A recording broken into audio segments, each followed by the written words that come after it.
Muy bien, pues muchas gracias por la invitación, que es un placer estar aquí y compartir algunas reflexiones, y ya digo, ser reflexiones porque, perdón, porque lo que quiero hacer en esta sesión es quizás ensayar algunas líneas de pensamiento. En realidad lo que voy a intentar hacer es unir dos trabajos. Uno de ellos ya lo tengo un poco más avanzado y el otro quizás está todavía en un proceso de elaboración, y me interesa sobre todo hacer una relectura teórica de una vieja tesis sobre la Unión Europea. Yo no sé si se puede ver mi presentación porque estoy compartiendo la pantalla. Sí, profesor.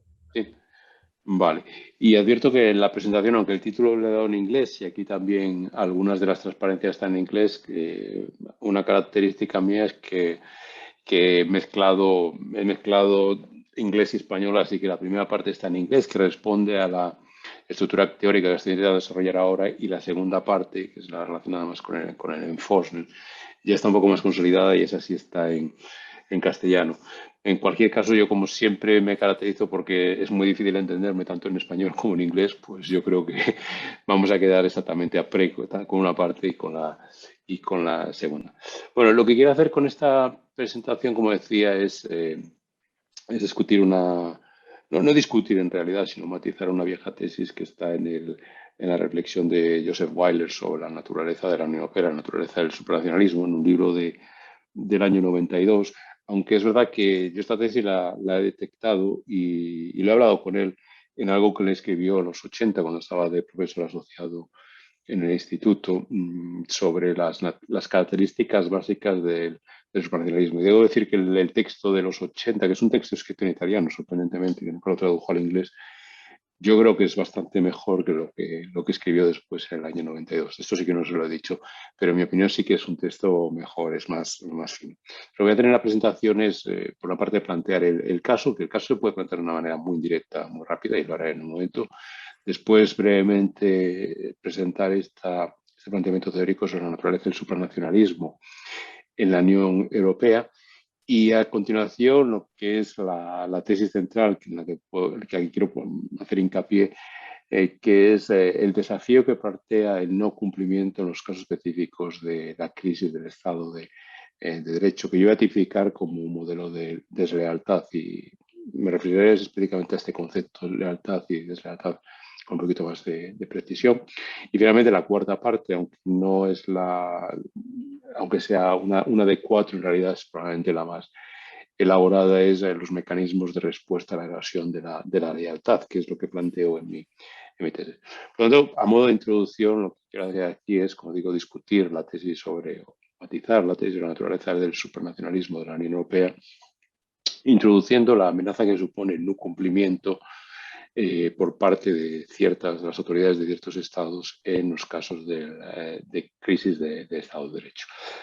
Bueno, ¿cuál es la naturaleza del supranacionalismo, como renunciaba Weiler? Weiler utilizó para su teorización del supranacionalismo, es decir, que esto está ampliamente aceptado. Creo que aquí no estoy diciendo nada que sea tremendamente disputado o contencioso. Y Weiler utilizó para su teorización sobre la naturaleza del supranacionalismo la referencia de Albert Hitchman, de su obra el Exit Boys and Loyalty.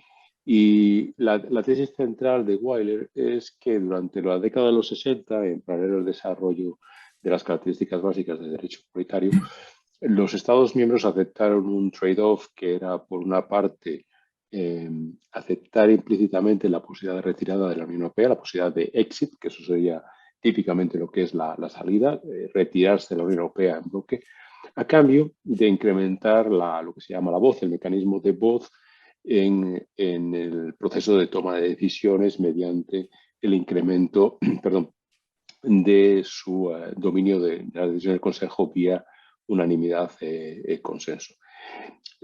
Debo hacer un paréntesis para decir que Hitchman, yo supongo que todo el mundo está más o menos familiarizado con la tesis de Hitchman, pero Hitchman alude a Exit Boys and Loyalty como los tres mecanismos que permiten entender cómo reaccionan tanto los consumidores, pero también los individuos, incluso los, eh, los miembros de organizaciones, cuando perciben que las organizaciones se deterioran, o cuando perciben que un producto se deteriora. Hitchman dice que a la vista de este deterioro, los miembros de la organización pueden elegir salirse o pueden incrementar su voz.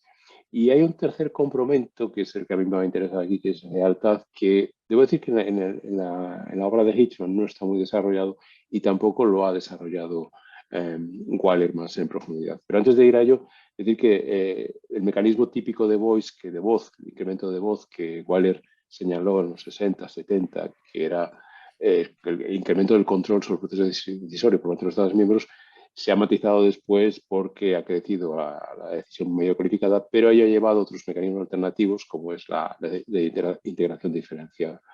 Hay personas que me han dicho y que teorizan que esto es un modelo de salida de integración diferenciada. Yo creo que no. La salida se produce siempre ex post, es decir, para salir tienes que entrar, y la integración diferenciada lo que hace es no entrar. Y por eso mismo modelar la organización de acuerdo a los intereses y deseos de los participantes de la misma.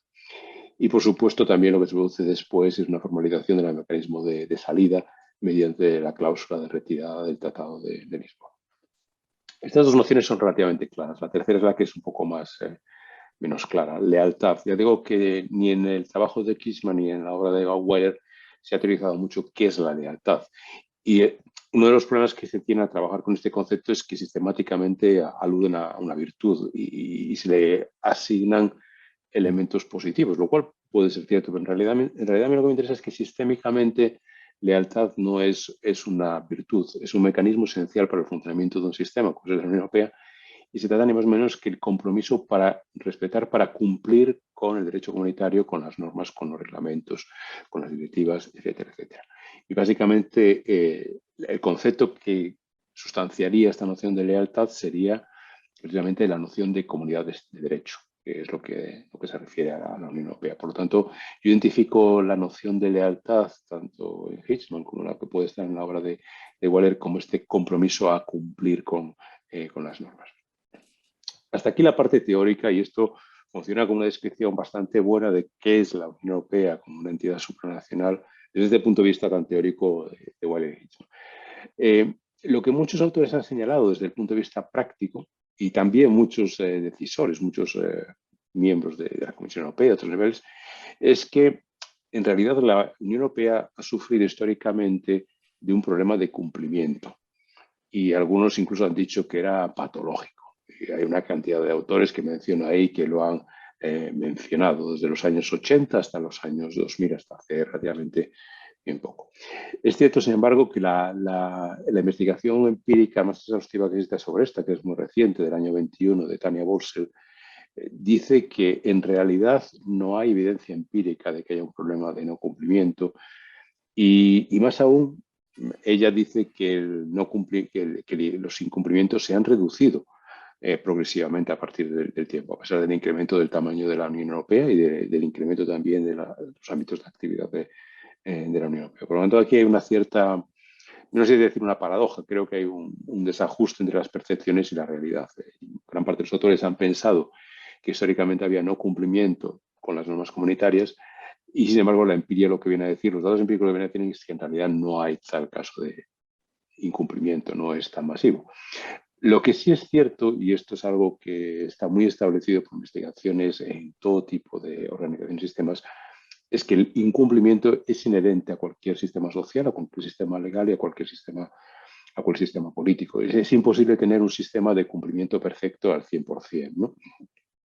Y siendo la Unión Europea uno de estos sistemas, es obvio que va a haber siempre casos de incumplimiento. Y aquí los dos elementos que explican por qué se produce el incumplimiento son la capacidad y los costes que pueden estar asociados con el cumplimiento. Y aquí es donde quiero poner la primera cuestión que activa mi interés por plantear este tema en relación con el rule of law. ¿Por qué es el incumplimiento en los casos vinculados a lo llamado rule of law, Estado de Derecho, una especie diferente del incumplimiento que se puede dar, por ejemplo, en las directivas medioambientales, donde España, como todos sabemos, tiene, por ejemplo, un histórico bastante pobre? Y mi argumento aquí es que es un tipo de incumplimiento cualitativamente muy diferente, que puede tener incluso efectos sistémicos, transformando precisamente el equilibrio entre exit voice and loyalty que está en la base del supranacionalismo europeo.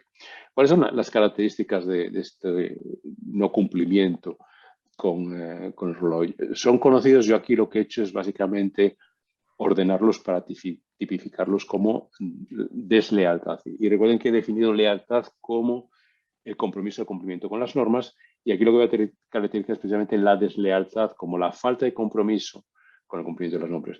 Y quiero enfatizar mucho que esto es una diferencia cualitativa. Una cosa es incumplir una norma por falta de capacidad o por un cálculo puntual de costes-beneficios. Otra es por retirar el compromiso con el cumplimiento, que es realmente diferente. Hay cuatro movimientos que ilustran cómo se produce esta lealtad, que están vinculados. El primero, muy obvio, tiene como destinatario la Comisión Europea, y es ignorar las recomendaciones y advertencias de la propia Comisión. Y en este, como en todos los demás, y quizás aquí no lo he enfatizado mucho en la presentación PowerPoint, el componente esencial es la actitud de desafío. No solamente hay un cumplimiento, sino que hay un desafío a la autoridad que requiere el cumplimiento, ¿no? Está ocurrido en el caso de las recomendaciones de la Comisión, en todos los mecanismos que precedieron a los procedimientos por infracción, las cartas formales y las opiniones razonadas se han encontrado sistemáticamente con un desafío, una actitud desafiante de los gobiernos de Polonia y Hungría. Lo mismo ha ocurrido con las recomendaciones que aparecen en los informes anuales sobre el Estado de Derecho, y también con el propio marco para el Estado de Derecho de la Unión Europea de 2014, que este sí se activó concretamente en relación a Polonia, y se encontró también con la misma actitud de desafío. Este es un primer movimiento que tipifica la deslealtad, pero para el seguido viene quizás el más profundo, por lo que implica de desafío, que es el incumplimiento con las sentencias del Tribunal de Justicia de la Unión Europea, sobre la que no me voy a extender porque entiendo que este auditorio está muy familiarizado, mucho más que yo, incluso con ello, pero basta decir que la actitud de desafío con las sentencias se ha producido en los dos casos, y se ha producido más de una vez. Es decir, que no es una reacción puntual o casual, sino que es una reacción construida, una reacción consciente, una reacción explícita. Y esto viene con el tercer movimiento en esta falta de compromiso, en esta retirada del compromiso de cumplimiento, que es cuestionar el papel del Tribunal de Justicia como el último intérprete del derecho comunitario. De nuevo, no me extiendo aquí porque son acontecimientos muy recientes y conocidos por todos, pero sí enfatizo que ha ocurrido en ambos países, en Polonia y en Hungría. Y finalmente, el cuarto paso en esta actitud desafiante es en un caso la prohibición, otro el cuestionamiento de la capacidad de los tribunales nacionales para plantear cuestiones prejudiciales, cuestiones preliminary questions. Y de nuevo en ambos países. En conjunto, estos cuatro movimientos de desafío componen lo que yo llamo una situación de deslealtad frente a las autoridades de la Unión Europea, y que amenazan el orden supranacional comunitario, basado en este equilibrio entre exit voice and loyalty. Si no te gusta el orden comunitario, te vas en bloque. Si estás dentro de la Unión Europea, tienes que aceptar en bloque el orden comunitario. Y aquí se puede hacer una comparación que creo que es muy ilustrativa con el caso del Reino Unido. El Reino Unido, cuando decide salir de la Unión Europea, en ningún momento sus autoridades se plantean no cumplir con las obligaciones que han aceptado hasta el momento mismo en el que dejan de ser miembros. Y esto muestra bien a las claras cómo hay una separación muy clara entre el procedimiento de exit y el procedimiento el mecanismo de lealtad. Bueno, ¿cuál es la reacción que tiene o cuáles son los mecanismos que tiene la Unión Europea para reaccionar frente a esta deslealtad, frente a esta estrategia de incumplimiento, frente a la actitud de socavar el fundamento mismo del funcionamiento del orden comunitario? Sorprendentemente, el número de instrumentos, la panoplia de instrumentos para proteger el Estado de Derecho es amplísimo. Aquí están desglosados. Hay uno aquí en el medio, que es la infracción sistémica, que es una propuesta teórica que no ha funcionado. No existe realmente en los tratados una propuesta teórica de Kimley y Shapley, el procedimiento por infracción sistémica, pero todos los demás de alguna manera están ahí y en algún caso han sido activados, como el artículo 7.1 o como el marco para el Estado de Derecho, el diálogo anual, en fin.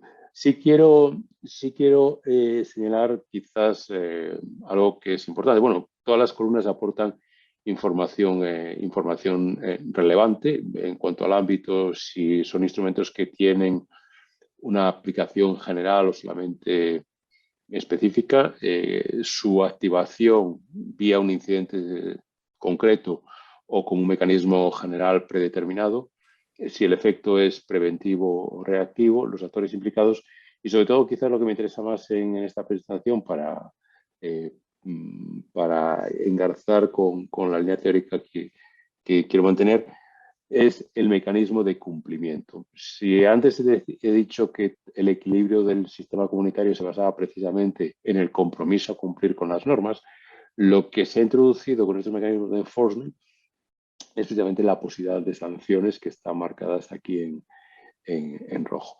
Es verdad que, y esto es algo relativamente llamativo, que las posibilidades de sanciones están bastante reducidas. Realmente hay 4 instrumentos que prevén algún mecanismo de sanción y en realidad hay uno solamente, el poderoso, que es la condicionalidad, el reglamento de condicionalidad de los fondos, que es el que pueda tener algún hincapié. Hemos visto que se han impuesto multas y ahora voy a hablar un poquito sobre esto, pero no han tenido un gran efecto. Lo que quiero rescatar entonces de esta tabla es que aunque la Unión Europea cuenta con una panoplia relativamente respetable de mecanismos de enforcement, en realidad pocos de ellos pivotan sobre mecanismos sancionadores. Prácticamente todos utilizan diálogo, escrutinio público, presión por pares y algunas medidas de salvaguardia. Pero sanciones propiamente hablando hay pocos, hay 4 instrumentos y esto hace que frente a la actitud de determinados gobiernos, de las autoridades de determinados Estados miembros, los mecanismos para extraer cumplimiento son relativamente reducidos. ¿Cómo deficientes han sido? Bueno, algo de esto he dicho ya, pero por verlos de forma mucho más horizontal, las medidas generales que son activadas por la Comisión, en realidad tienen un valor anticipatorio bastante grande. Y yo creo que esto lo hemos visto específicamente en el caso de España, por ejemplo, con los informes de la Comisión sobre el Estado de Derecho, pero yo diría que tiene un valor anticipatorio grande, paradójicamente, y esto es discutible, en casos de Estados miembros que no sufren una crisis de Estado de Derecho, es decir, tienen un valor para prevenir la erosión del Estado de Derecho en aquellos casos en los que no se ha producido una erosión del Estado de Derecho, porque en los casos de Polonia y Hungría, estas medidas preventivas generales ex ante tienen poco valor. Básicamente, si estos estados no están muy predispuestos a obedecer al tribunal, mucho menos a un informe de la comisión que no se construye como vinculante. Pero es verdad que este año la comisión va a introducir por primera vez, y yo creo que esto es un movimiento muy interesante, va a introducir recomendaciones con, teóricamente, la obligación de cumplimiento. Y en cuanto a las medidas más específicas, aquellas que dejen a casos concretos, a estados concretos, sí que han servido para ejercer un poco de presión política, pero en ningún caso han conseguido un cambio de orientación medianamente apreciables. Y en cuanto a las medidas que no dependen de la Comisión, como son el artículo 7 en el caso de Hungría por parte del Parlamento Europeo o el diálogo del Consejo, en ambos casos la primera ha tenido algo de repercusión política, pero ningún efecto significativo. Y el diálogo del Consejo yo creo que se puede calificar como una iniciativa absolutamente inútil. Esto en cuanto a las medidas, digamos, de tipo preventivo que no tiene un componente de enforcement, un componente para conseguir reaccionar frente a situaciones ya producidas de erosión del Estado de Derecho. ¿Qué se puede decir de las de enforcement? Bueno, los procedimientos de infracción han producido algunos resultados, como los casos vinculados a la independencia judicial en Polonia y Hungría. Y matizo que son algunos resultados, es decir, que aquí siempre uno puede ver la botella como medio llena, medio vacía. Aquí elijo la visión un poco positiva, decir que han producido algunos resultados, pero es verdad que Esto está muy caracterizado por algo que una autora húngara, Agnes Patori, ha llamado, creo que de forma muy descriptiva, muy buena, un cumplimiento simbólico y retórico. Es decir, se cumplen con las formas, pero no con el fondo, con lo que se persigue con la sentencia condenatoria. Y esto hace que en realidad pues, el informe sea de poca calidad y muy poco profundo. El reglamento con la condicional de los fondos, que ha sido finalmente liberado por parte de, o con la sentencia del Tribunal de Justicia de la Unión Europea, tiene bastante potencial. Esto ha sido señalado prácticamente por todos los autores que trabajan en esta materia, aunque es cierto que hay visiones estéticas de algunos de ellos, algunos de mis colegas con los que suelo colaborar, como Logan Pietsch o Dimitri Koshenov, porque entienden que la comisión es muy reticente a activarlo. Mi percepción es que la comisión está realmente utilizando el reglamento de una forma bastante inteligente y lo ha utilizado además ex ante, porque lo que ha hecho la comisión, como creo que todo el mundo sabe, es retrasar la aprobación de los planes nacionales de Hungría y Polonia para así precisamente no librar los fondos vinculados al nuevo instrumento de recuperación. Por lo tanto, mi visión es ligeramente más positiva sobre la capacidad para utilizar esto. ¿Qué vaya a ocurrir en el futuro? Es un poco impredecible, más ahora en el contexto que tenemos, el nuevo contexto planteado con la guerra en Ucrania. Y finalmente, el último momento de enforcement que queda en la panoplia es el artículo 7.2, que todavía no ha sido probado, pero que a mi modo de ver, está muy limitado precisamente por el requisito de unanimidad. Y algo que ha pasado muy desapercibido en el debate sobre cómo tener compliance, y es que el artículo 7.2 en realidad no especifica sanciones específicas más allá que de la pertenencia o la participación en los órganos de la Unión Europea, pero mi percepción es que en la medida en que se intenten utilizar políticas concretas o instrumentos concretos, es muy posible que haya un desafío con éxito entre el Tribunal de Justicia porque a priori prácticamente ninguna de las políticas comunitarias, con excepción de lo que se ha hecho ahora con la condicionalidad de los fondos, pero ninguna de las políticas e instrumentos de la Unión Europea han sido diseñados con una intención, con un objetivo sancionador. Y mi impresión es que intentar introducir sanciones en ámbitos como podría ser, imaginando, política agrícola o ni que decir desde el ámbito de la libre circulación, se encontrarían con un rechazo tremendamente robusto por parte a mi modo de ver, por parte del Tribunal de Justicia de la Unión Europea y privarían de virtualidad al artículo 7.2. Es decir, que más allá del requisito de unanimidad, yo creo que el artículo 7.2 el problema que tiene es que carece de instrumentos reales de aplicación. Así que si alguien me preguntase cómo deficientes son los instrumentos con los que contamos para extraer enforcement, para conseguir que los estados que no quieren cumplir cumplan con el derecho comunitario, yo diría que son bastante poco eficientes o bastante ineficientes. ¿Qué lecciones se pueden extraer sobre el uso de los mismos? Bueno, en general, como decía, son bastante ineficientes y yo creo que para ello hay que entender primero cuáles son los condicionantes institucionales para operarlos. Primero, las lógicas de las tres instituciones que participan en cada uno de estos instrumentos son diferentes. Y aquí yo no incluyo por el momento al tribunal, a continuación diré algo sobre ello, pero sí a los tres instituciones que tienen algún componente, digamos, políticos. Después quizás se podía discutir si la comisión es un órgano político, no, pero bueno, a priori permítame la licencia de considerar que la comisión es un órgano político. Y las pautas de actuación son muy diferentes cuando consideran cómo utilizar estos instrumentos.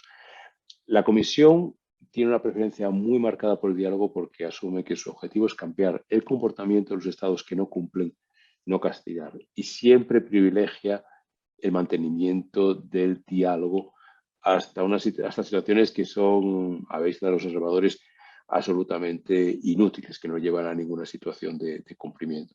Pero más allá de eso, la Comisión se enfrenta siempre a un cálculo de enforcement que tiene dos patas. Una que se refleja sobre el Consejo en el artículo 7, que es hasta qué punto el Consejo va a apoyar a la Comisión si la Comisión plantea una activación del artículo 7.2.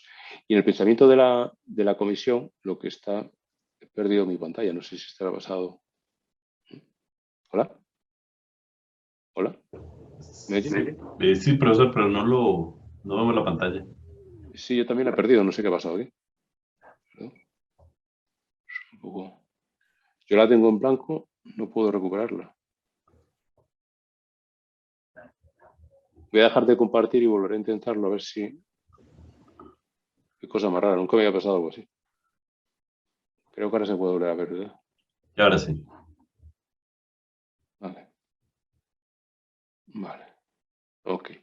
Está diciendo entonces que la comisión, por una parte, tiene esta preferencia por el diálogo frente a un comportamiento punitivo, pero por otra parte también la comisión calcula sus acciones de enforcement y en dos direcciones. Por una parte, la comisión siempre calcula si el Consejo va a apoyar su propuesta de sanción al hilo del artículo 7. Es algo que yo averigüé entrevistando a miembros de la Comisión Europea. ¿Y por qué le importa tanto a la Comisión la posición del Consejo? Porque la Comisión piensa, y yo creo que piensa con razón, que si el Consejo no apoya su propuesta de activar el artículo 7.2, esto va a crear una desautorización para la propia Comisión, la va a debilitar frente al Estado incumplidor, pero en general frente a todos los Estados, y va a hacer menos creíble su actuación cuando en general quiera... Uy, aquí tengo... No sé si ustedes están viendo esto... ¿Hola? ¿Hola? ¿Hola? Sí, sí, se le Hola, ve. sí, profesor. Eh, Tengo aquí un dibujo un poco... yo no... No sé si ustedes están viendo este dibujo que tengo yo aquí. sí, fue un bot que ingresó Ah, ok. a la sesión, pero ya lo Vale. reportaré. Vale. Eh, ¿Qué sesión más haciendo? Nunca me había pasado algo así. En fin. Bueno, a ver si consigo acabar, porque no queda mucho tampoco, prometo acabar. Está diciendo entonces que yo creo que el cálculo de la comisión de qué puede ocurrir con el Consejo es muy razonable, porque eso significa una deslegitimación de esa autoridad. Pero también la comisión se plantea qué efectos puede tener sus acciones de informe, sus acciones sancionadoras en el ámbito doméstico, es lo que se llama el agruparse en torno a la bandera, ¿no? Que es algo que ahora podemos ver o que se va a poder ver de manera empírica qué ocurre con las sanciones que se aplican a Rusia. Una de las averiguaciones que se han hecho sobre la teoría de sanciones es cuando se imponen sanciones o cuando se adopta una posición muy dura de enforcement, la población suele reaccionar en algunos casos agrupándose alrededor de la bandera, es decir, arropando a aquellos que son incumplidores frente a, paradójicamente, a exigirles el cumplimiento de las normas que han violado. Estos elementos entran en el cálculo de la comisión y hacen entender por qué la comisión ha sido bastante reticente a la hora de adoptar una posición muy dura como enforce entre los instrumentos. En el Parlamento Europeo lo que se ha estudiado bastante y con bastante intensidad es la lógica partidista, que viene a decir básicamente que los partidos del Parlamento Europeo suelen actuar protegiendo a aquellos gobiernos que pertenecen a su misma familia ideológica y se ha documentado que el Partido Popular Europeo ha protegido durante mucho tiempo a Víctor Orbán. Es cierto que el gobierno polaco, el partido polaco, Justicia y Paz, al no pertenecer a ninguno de los grandes grupos europeos, ha quedado expuesto y esto se vincula con una actitud mucho más asertiva frente a Polonia, pero la lógica partidista ha estado ahí. Algunos incluso aluden que ha operado en el ámbito de la Comisión y del Consejo. Y en el Consejo lo que ocurre yo creo es algo ligeramente diferente. Es básicamente una lógica de acción colectiva, es decir, que ningún gobierno está dispuesto a asumir los costes de actuar frente a sus pares en situaciones donde no se producen externalidades, es decir, en situaciones donde la violación del Estado de Derecho por parte de un gobierno no produce externalidades materiales concretas para un Estado específico en determinadas circunstancias. Es decir, no hay un incentivo para que un gobierno diga voy a asumir el coste de sancionar a alguno de mis colegas en el Consejo porque puede tener costes que yo no estoy dispuesto a hacer. Y además hay también una cierta proyección, esto se detecta en los discursos que se manejan por parte de algunos estados, que una vez activada esta línea sancionadora dentro del Consejo, algunos estados piensan que los límites son difíciles de poner y se podría extender a algunos casos. Yo puedo poner algún ejemplo que me he encontrado de gobiernos que piensan que si se inicia esta línea de sancionar a aquellos que se desvían del Estado de Derecho, esto puede ir a algún caso que habitualmente no se considera, pues, como puede ser el caso de los países bálticos. Y finalmente queda el papel que ha jugado el Tribunal de Justicia de la Unión Europea. Decía anteriormente que tanto Comisión, Parlamento como Consejo tienen lógicas de actuación diferentes. El Tribunal de Justicia, como no puede ser de otra manera, pues ya ha actuado de acuerdo a lo que está establecido en los tratados y hay que anotar un éxito en los procedimientos de infracción ordinario. Ya he señalado anteriormente en que, sin embargo, el cumplimiento ha sido a nivel simbólico y retórico. Y esto ha llevado a que algunos autores, como decía anteriormente, Kinley Shepley, también Logan Page y otros, han defendido la idea de una infracción sistémica, es decir, la posibilidad de agrupar casos de infracción ordinarias en un único macro caso, que sería una infracción sistémica. Allí donde ha habido violaciones, infracciones puntuales, todas cobran sentido porque se trata de una infracción sistémica. Yo soy bastante crítico y contrario a este planteamiento por dos motivos. Primero, porque un caso no incidental, un caso no concreto, habría que construirlo dándole una cierta narrativa sistémica y esto tendría que caer obviamente sobre la comisión. Y a mi modo de ver esto está muy cerca de construir una causa general para la cual yo entiendo que la Unión Europea en general, pero la Comisión Europea en particular, no tiene los atributos y además creo que no es deseable esta posibilidad de construir una causa general. Pero es que además yo creo que el riesgo que se corre aquí es que construyendo esta infracción sistémica, esta causa general, se cambiaría un poco se cambiaría ligeramente la posición que tiene la justicia de la Unión Europea, porque a mi modo de verlo podría convertir en una especie de metatribunal constitucional federal, es decir, un órgano que adjudica en la distribución interna de poderes entre órganos del Estado. Quiero hacer un paréntesis para decir que aunque siempre se habla o se ha hablado de Estado de Derecho, en realidad los casos preocupantes de violación del Estado de Derecho tienen mucho que ver con la erosión del principio de separación de poderes, de check and balances, y básicamente en torno a la judicatura y los tribunales constitucionales. Independientemente de que esto nos parezca un tema muy preocupante, que lo es, un tema muy serio que lo es, el paso para que el Tribunal de Justicia se convierta en un intérprete sistemático de este cambio de relación entre dos poderes del Estado, creo que tiene implicaciones políticas muy serias. Yo no digo que no sean deseables. Lo que creo que me gustaría poner sobre la mesa es que en este momento considero que la Unión Europea no cuenta con el mandato democrático, con la legitimidad para moverse intensamente en esta dirección. Y esto es lo que me hace descartar esta idea de infracción sistémica. Por una parte, la necesidad de depender de una causa general y por otra parte, el upgrading de la posición del Tribunal de Justicia de la Unión Europea en una dirección muy federal que podría ser deseable, yo no la descarto, pero que entiendo que en este momento quizás no hay un mandato ni una legitimidad en el ámbito de la Unión Europea para ir en esa dirección.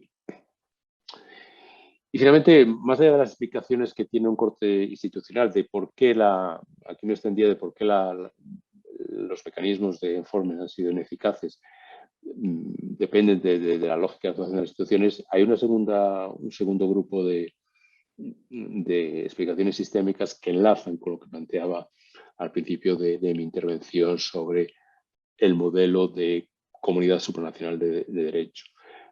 La Unión Europea ha sido concebida como una comunidad de derecho en la que el cumplimiento depende fundamentalmente de la adherencia de los Estados de la adherencia de los Estados y del respeto por parte de los Estados al derecho comunitario.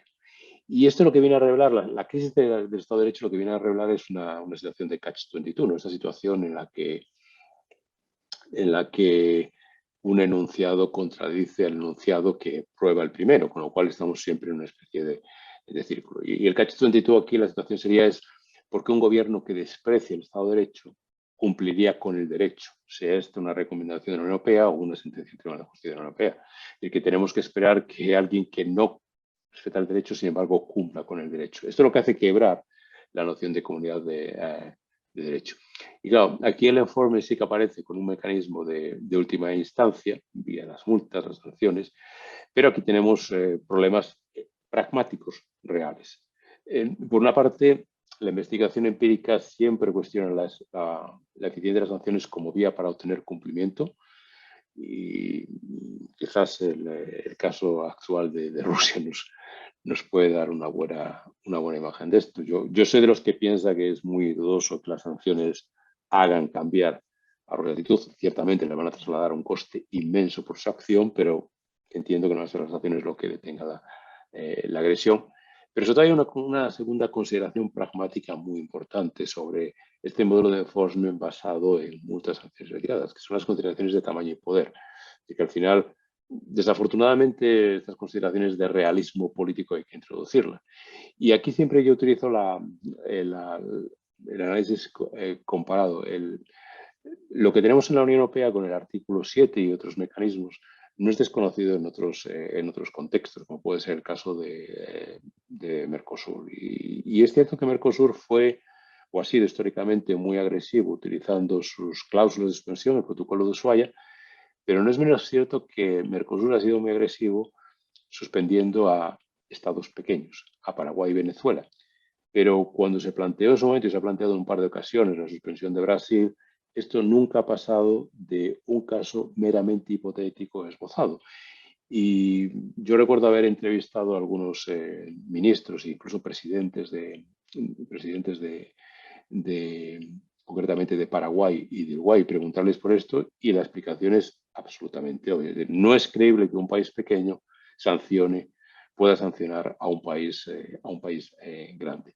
Y esto es lo que introduce un elemento de relativa disfuncionalidad para los mecanismos de enforcement, que son las consideraciones pragmáticas de tamaño y poder. Y finalmente, quizás un aspecto que convenga tener en cuenta vinculado a esta noción de comunidad de derecho es que quizás la ausencia de coerción asociada al enforcement efectivo, la posibilidad de utilizar la fuerza física, que es el último elemento de enforcement, el último elemento de coerción, perdón. Y aquí abro un paréntesis, quizás algo que debía haber dicho al principio de mi intervención. Yo utilizo mucho la palabra enforcement y no sé si hay una traducción muy buena en el castellano, en español, de la noción de enforcement. En inglés, enforcement se utiliza muy vinculado a las fuerzas de enforcement, que son en general la policía, ¿no? Es lo que se considera en enforcement. En español no creo que haya una equivalencia directa entre esta. No tenemos una buena palabra para trasladar enforcement y tampoco tenemos una traslación muy directa entre enforcement y quién la pone en práctica. Lo que quiero señalar es que sí tenemos esta ausencia de coerción en el contexto de la Unión Europea y esto abre, y con esto voy a concluir mi presentación, abre a algunas, quizás a un dilema.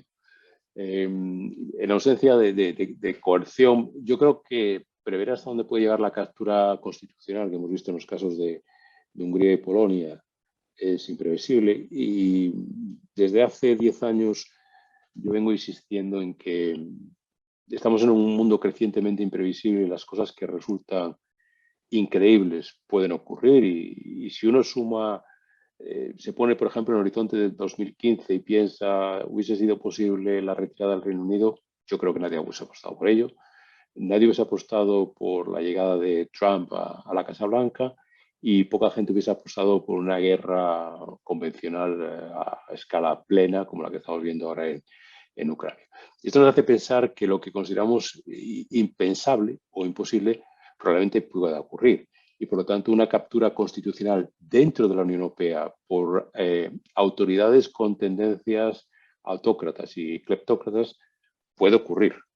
Esto puede ocurrir. Y si eso es así, deberíamos estar preparados para ello. Y en ausencia de mecanismos de coerción, de mecanismos poderosos, robustos para contener las agresiones autoritarias, yo creo que hay, esto es algo que llevo planteando en unos años y cada vez se abona más autores a esta línea y igual me congratulo. Yo creo que en ausencia de estas líneas, de estos mecanismos de coerción, la Unión Europea tiene que estar dispuesta ya a plantearse la posibilidad de suspender la pertenencia e incluso la expulsión de Estados miembros, porque esto paradójicamente puede ser la última instancia para proteger el Estado de Derecho y la democracia en toda la Unión Europea. Pero obviamente esto es una posibilidad que requiere la reforma de los tratados por unanimidad. Y en última instancia, la pregunta de fondo que está detrás de todo este planteamiento, y creo que vale la pena recordar que el planteamiento de Weiler, como todos los planteamientos teóricos que se han hecho sobre el modelo de construcción europea, sobre las características supranacionales de la Unión Europea, asume, nunca cuestiona, es un dado, que la Unión Europea es una creación por y para democracias liberales. Lo que estamos viendo es que esto es fútil, que esto puede desaparecer. Y en este contexto, la pregunta de fondo es qué condiciones sociales, económicas y políticas permiten que triunfen programas de desmontaje de la democracia liberal. Yo entiendo que esto es algo que va mucho más allá de esta presentación y los objetivos de este seminario, y por lo tanto voy a dejar aquí mi presentación. Estoy encantado de recibir preguntas y comentarios a lo que he comentado, porque creo que hay muchos temas abiertos. He ido de forma bastante rápida y bastante apresurada sobre cuestiones que quizás requieren mucho más matices, pero creo que ello ofrece un gran margen para los comentarios, las cuestiones y, por supuesto, la crítica. Muchas gracias.